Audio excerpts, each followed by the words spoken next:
করে বলছো যেন ও বিস্কুট নয় বিষ খাচ্ছে। এটা ওর জন্য বিষই বাবলুর বাবা। হ্যাঁ রে, এর মধ্যে কতটা ময়দা আছে তুই জানিস? ও আবার দুধ চা, নিশ্চয়ই এর মধ্যে চিনি মেশানো আছে।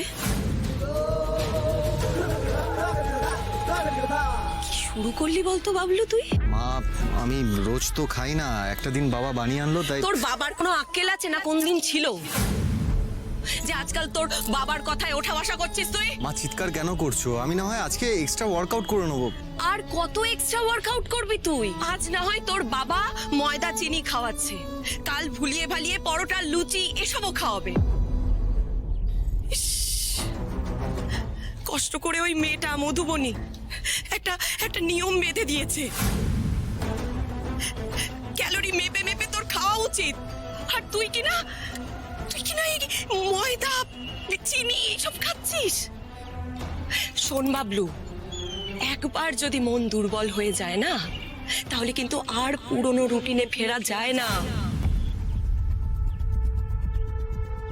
তোর বাবার কথা শুনে চললে তোর বাবার মতনই কিন্তু জীবন কাটাতে হবে, এই তোকে আমি বলে দিলাম। এই এই এই শোনো সুরভি, এই মধুবনী না তোমাদের গুরু ঠাকুর হতে পারে, আমার নয়। আর ছেলেটা আমারও, ও কি খাবে কি পড়বে সেটা নিয়ে মতামত দেবার অধিকার আমারও আছে। আর শোনো, আমার আর ছেলের মধ্যে না তুমি ঢুকবে না, তুমিও ঢুকবে না, তোমার ওই আদরের মধুবনীও ঢুকবে না। আমার ছেলে লিকার চা খাবে না, দুধ চা খাবে, সেটা আমি বুঝবো। বুঝো না গো, দয়া করে তোমাকে বুঝতে হবে না। কেন বুঝবো না? কেন একটা ছেলে শখ করে একদিন দুধ চা খেতে চেয়েছে, সে খেতে পাবে না? বাবা ছাড়ো না, ছাড়ো না, কেন ছাড়বো? এই এই সুরভি, তোমার একটা মাত্র ছেলে তার পছন্দের খাবারটা আজকে খেতে চাইছে, তুমি সেটা কেন বাধা দিবে? এটা আর ওর পছন্দের খাবার নেই বাবলুর বাবা। ছিল, একদিন ছিল। আজ পছন্দের খাবার খাচ্ছে তোমার মেয়ে, তোমার বউ আর তোমার যৌথ পরিবার, যার যখন যা ইচ্ছে তাই করছে, তাই খাচ্ছে। সেটা কেন করতে পারছে জানো? কারণ তোমার ছেলে বাবলু তার পছন্দের খাবারটা খাচ্ছে না বলে।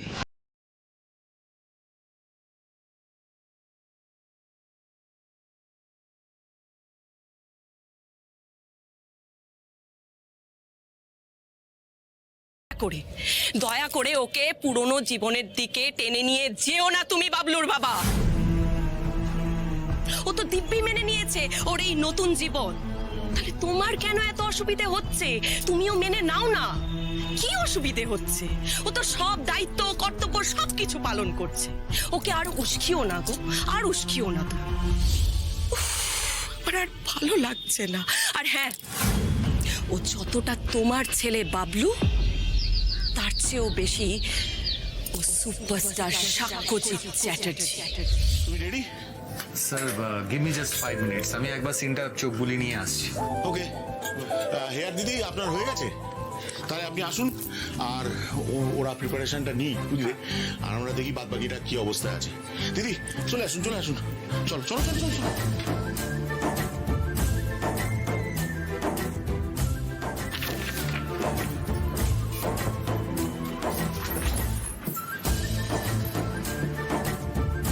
পাটা সিন, এখানে আমারও কিছু করার নেই আর তোমারও কিছু করার নেই।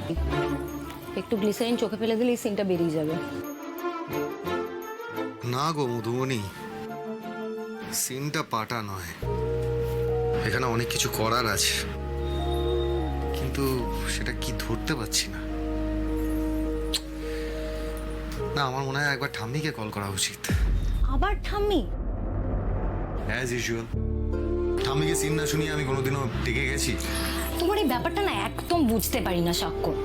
আরে উনি তো আর এই ইন্ডাস্ট্রির নন, আর ভেটারেন অ্যাক্টরও নন, তাও যে তুমি কেন এরকম করো?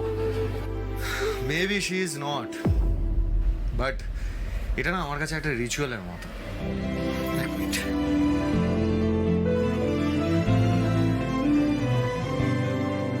কে রে, দেখ তো।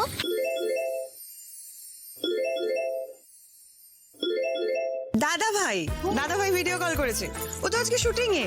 কি হয়েছে দেখি? কি দাদু ভাই আজকে আবার কোথায় আটকালো? ছোট্ট একটা সিন আছে, দেখো গল্পটা তো তুমি জানোই। সিনটা হচ্ছে যে আমি মধুবনীর ঘরে ঢুকতে যাচ্ছি, ও দরজার কাছে দাঁড়িয়ে আছে, ও ঢুকতে দিচ্ছে না, ও বলছে না। তারপর আমার রিয়াকশন, আমি রেগে যাচ্ছি। আর রেগে যাচ্ছিস? না না, রাখবি কেন? তাহলে তোকে ঘরে ঢুকতে দিচ্ছে না, তুই তো আঘাত পাচ্ছিস। তুই তো মেয়েটাকে ভালোবাসিস নাকি? তোর চোখে একটা অবিশ্বাস থাকবে।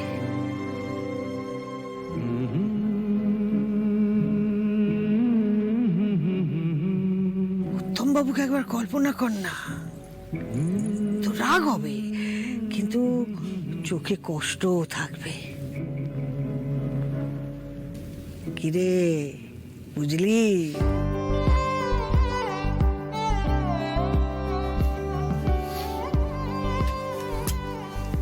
লাভ ইউ ঠাম্মি। এবার ফাটিয়ে অভিনয় করো দাদা ভাই। ফিনিশিং টাচটা কেমন দিল দেখলি সিজা? এই জন্যই তো বলি I trust her more than anyone. ব্যাস, ঠাম্মি যখন একবার বলে দিয়েছে, এবার দেখিস সিনটা কেমন জমিয়ে দি। একদম। ঠাম্মি আমার জিনিয়াস।